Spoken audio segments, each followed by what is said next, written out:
Hello everybody, this is Matt here, and I'm back with another video, and this is going to be my final video in 2019 as I move on to the new year. I will give my top 10 worst things that happened in WWE in this whole decade from 2010 to 2019. Oh, and I sound a little funny. I got a little bit cold, so please bear with me. And also, I know it's more than just things that happened in this whole decade, but I'm gonna list my top 10 because I don't feel like listening to all this crap. It takes too long, and also this is no order, and this is just my opinion. So let's get on with it. Number 10, Edge retires. Edge is one of my favorite stars growing up back in the Attitude Era, Ruthless Aggression era. He had great segments, great feuds, and great matches. Especially that segment when him and Lita got on with that last six celebration. You guys remember that?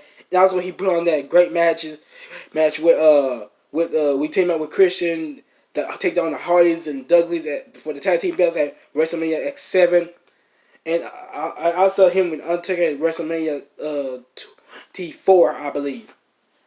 Anyway, he had to retire in 2011 due to neck injury. But if he wrestles one more time, he can be paralyzed or worse, death. So I strongly advise you to stay out of the ring. I heard that I have no idea if he on it that you about to come back and wrestle in 2020, despite the fact you've been out for 8 years. But I don't think that's happening. I don't know, but sometimes doctors can lie. But I'll strongly advise you to stay out of the ring. You can make guest appearance, but just stay out. No disrespect. You are a great legend, man. Please, good night with your future endeavors. Number 9, The Authority. The Authority is a rip-off version of the Corporation, but between them, the Corporation did work because it was cool back in the Attitude Era. But this, no. It had like Triple H, Stephanie McMahon, Seth Rollins, Corporate Kane, J&J Security, which is Joey Mercury and Jamie Noble, and Randy Orton. He did, but betrayed it. I think it's lasted like around 2013 or 2014 to 2016. Please correct me if I'm wrong in the comment section.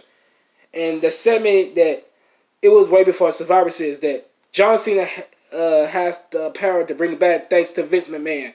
So after the Team Authority loses, I thought the show would be great, but no. Seth Rollins almost gave injured Edge because he had the neck injury, and John Cena, like I said, he had the power to bring him back, and let you know they back. So what's the point of bringing back after they lost? And what the point of what you did you give John Cena the power to bring it back? I mean, what's the point? That was a waste. It was the worst thing that ever happened. Let's move on. Number 8. Undertaker streak has ended. Undertaker streak first started in 1991 at WrestleMania 7 where he beat Jimmy Snuka.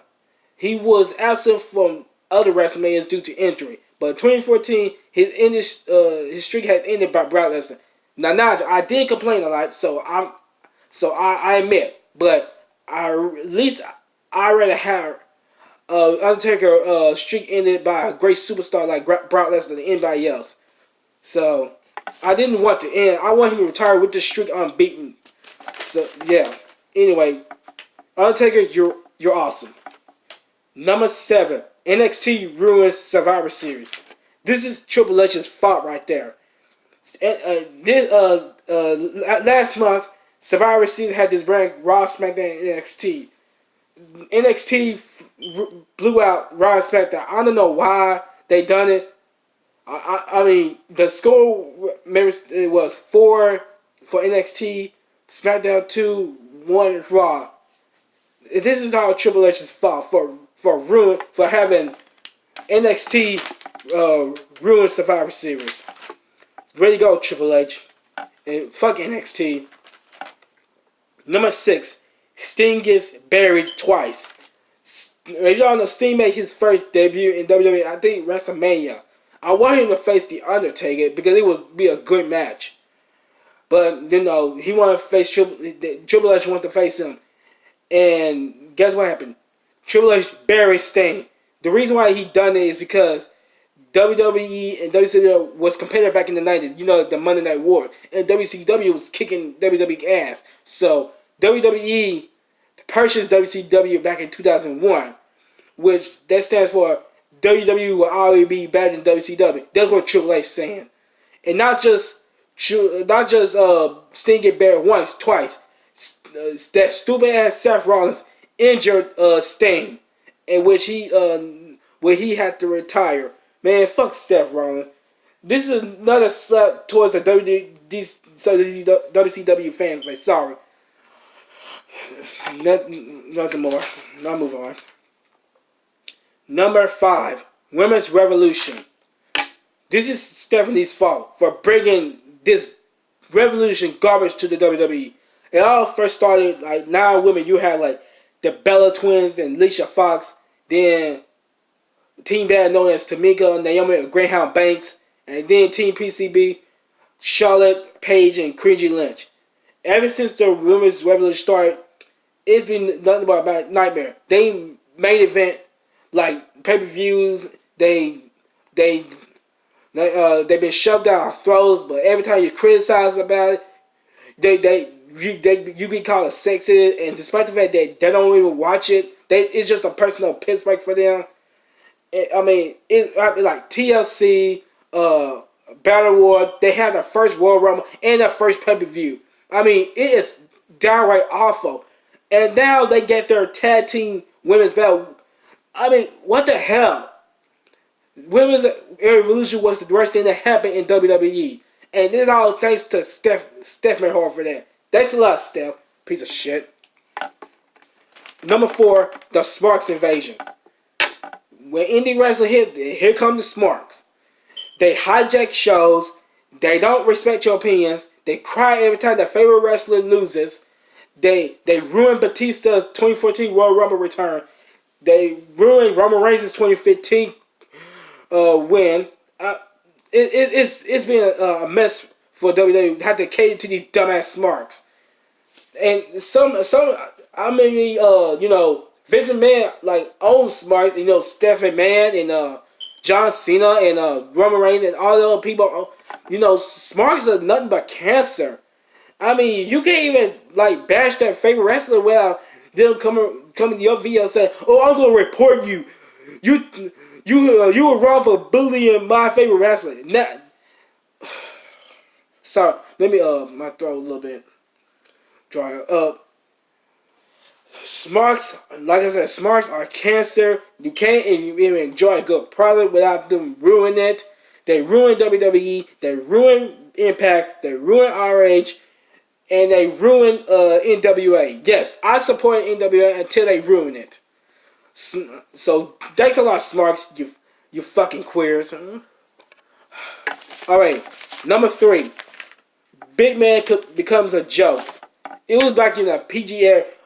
But I remember Big Show and Kane. They look like badasses. They can kill you.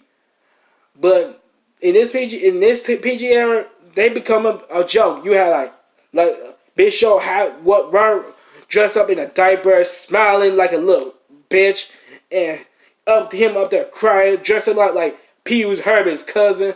And then you have like Kane.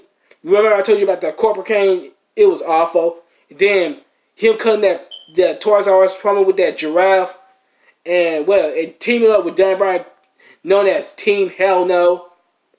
It was then Brodus Clay. I thought he gonna be that dumb, unstoppable monster, but then they turned him to a goofy, dancing-loving creep who pandering to the kids. And now Braun Strowman. I thought I had high hopes for Braun because I know I did a video on him twice. I had high hopes for him, but after he dressed up that elf near Christmas, it's over. That was game over. And then he was dancing like a goofball on SmackDown. Man, I was pissed. I was like, his career is over. He had the worst years. Him up there playing guitar. I forgot to mention that. Shout out to Riding Games right there. And also him being tag team champion with a kid. And him dressing up as Wonder Woman. And when you become a big man, you're gonna act goofy, smile from the from the stupid ass children. Yes.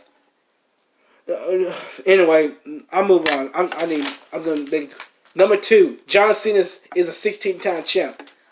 I know that I made around there. John Cena. I can say some things positive about it. Like I said, he's a star. He kept himself in shape. I was supportive of John Cena. I admit that.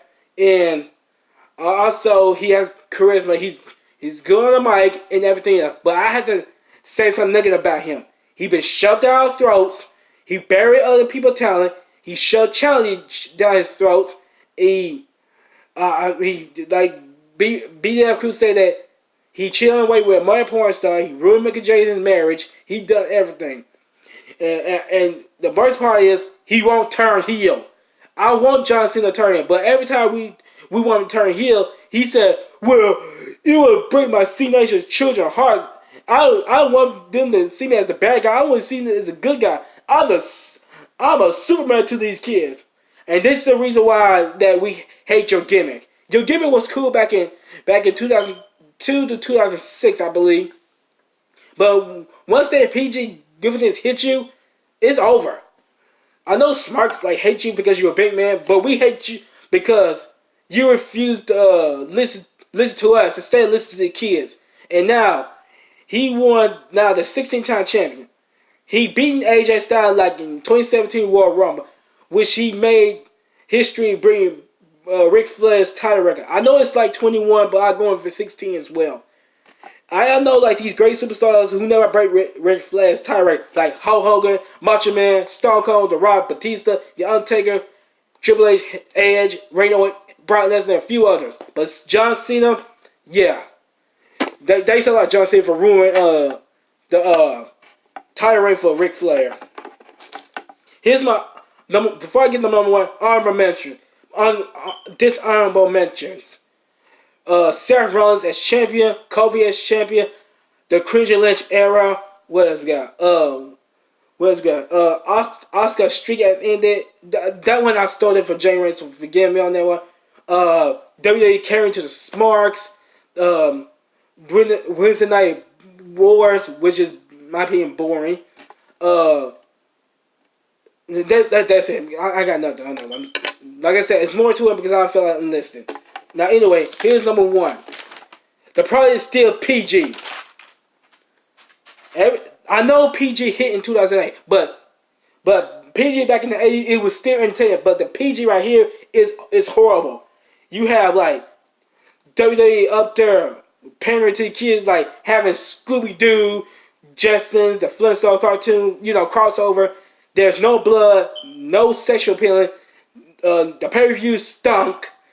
And it's been a mess. The wrestlers can't beat themselves.